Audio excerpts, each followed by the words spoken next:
Hello friends, movies all অ্যাবাউটে আপনাদের স্বাগত। অঙ্কুশ ঐন্দ্রিলা অভিনীত চন্দ্রবিন্দু মুভির ট্রেলার ড্রপ করা হয়েছে। মুভির টিজার বা গান দেখে গল্প সম্পর্কে যেটুকু বোঝা গেছিল, ট্রেলারেও মোটামুটি তাই দেখানো হয়েছে। ট্রেলার আমাদের নতুন কিছু ডেলিভার করতে পারলো না। তাও গল্পটা সম্বন্ধে যদি একটু বলি, অঙ্কুশের বাবা মা একটি কার অ্যাক্সিডেন্টে মারা যান। অন্যদিকে ঐন্দ্রিলার স্বামীরও মৃত্যু ঘটে। মৃত্যুর পর তারা সবাই অতৃপ্ত আত্মা হয়ে ঘুরে বেড়ান।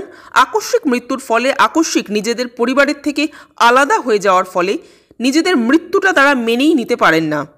বারবার নিজেদের পরিবারের লোকজনের সাথে যোগাযোগ স্থাপন করার চেষ্টা করেন। অন্যদিকে অঙ্কুশও চেষ্টা করতে থাকেন বাবা মার সাথে যোগাযোগ করার।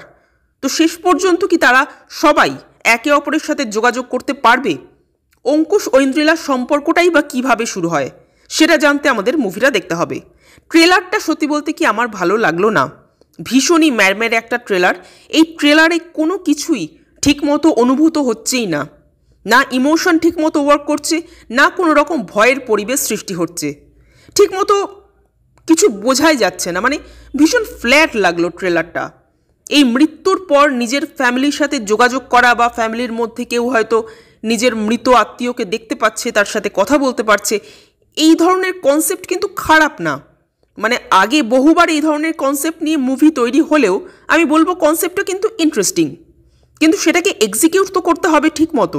সেটা না হলে হবে কি করে? এটাকে দ্য সিক্স সেন্সের মতো করেও এক্সিকিউট করা যেতে পারতো।